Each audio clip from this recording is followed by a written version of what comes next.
So let me ask you this, 'cause I know sourcing is a huge part of what you guys do. It's really a big area of genius for you. I know you guys even, you go to China, you run different groups in doing that. And I guess when we're looking at sourcing, and I know as well, like your brands have worked with brands that are working with other big name companies. So you've done a really Mhm. good job in doing that.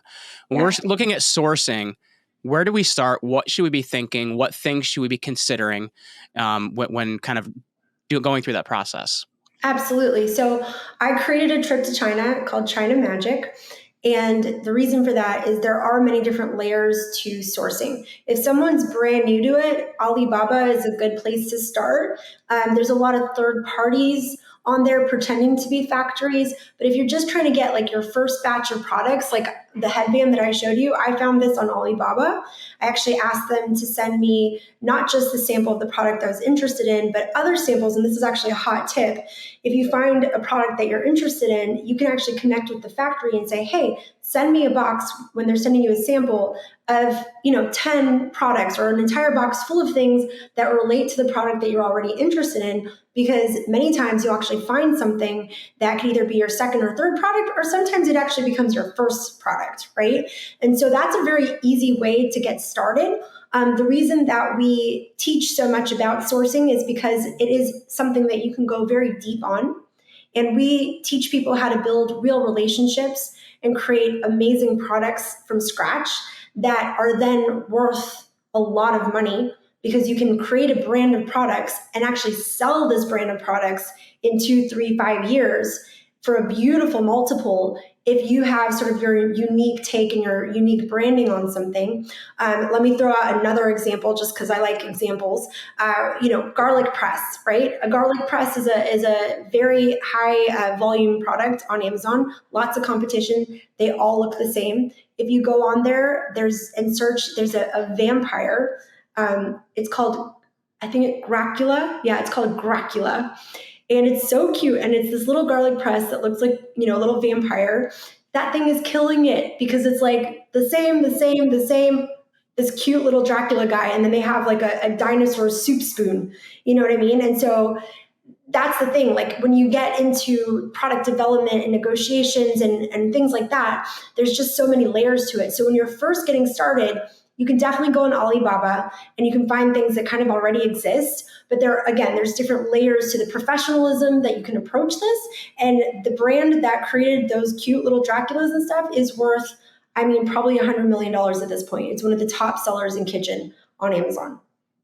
I think that is a huge tip that everybody should write down right now, because differentiation is vital, right? Otherwise, you're just blending in. So, number one, you're looking at what they're doing. I'm curious as well. When you're looking at sourcing a product, how much are you trying to improve on existing products? Or is it just the way you're positioning yourself to differentiate? Like, should you be doing it in both ways, like making a better product and looking different? Or how should you be looking at it? It's definitely both. And I think it also just depends on like how deep you want to go, right? So like if you're a beginner and you don't have a huge budget, like you're not going to be creating your own molds and like, Sure. doing like, I think this is such a perfect example because my headband, I added the little ribbies, I changed the packaging. So I made it my own, but it wasn't a brand new product that I like reinvented. This was about $1.40 per unit, right? Plus a bit of shipping. And on my first 1,200 units, I sold through those. And then I was able to then get my second order. So this was a perfect gradient of like how to start. But it just also depends on like what you're looking to achieve. And I'll give you some examples in terms of like even building a brand in a similar niche, but just a completely different perspective on how to repackage something that might already exist. So here's an example in kitchen. You could do an initial set for like a college kid who just needs a ton of things. They're starting their first dorm. They want them cheap, probably black, white, and like one other color, right? Like that's pretty much where you'd go with it. Super cheap, all in one, fantastic, right? Then you could get, let's say, like this eco-friendly couple, bamboo, lots of whites and greens, kind of like very eco, very home, all of that. And that would be a different type of brand at a different type of price point.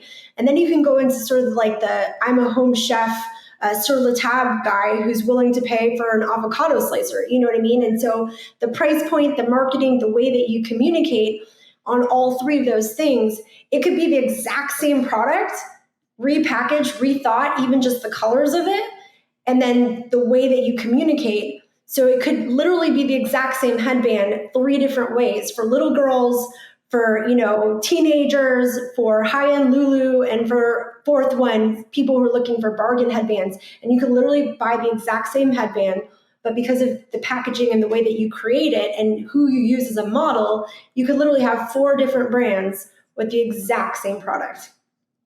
And I guess for the person that's looking at scale, right? Because there's different people that are looking at an episode like this. And I guess for the person that they've had success, their brand is growing, but they're Mhm. looking at scale.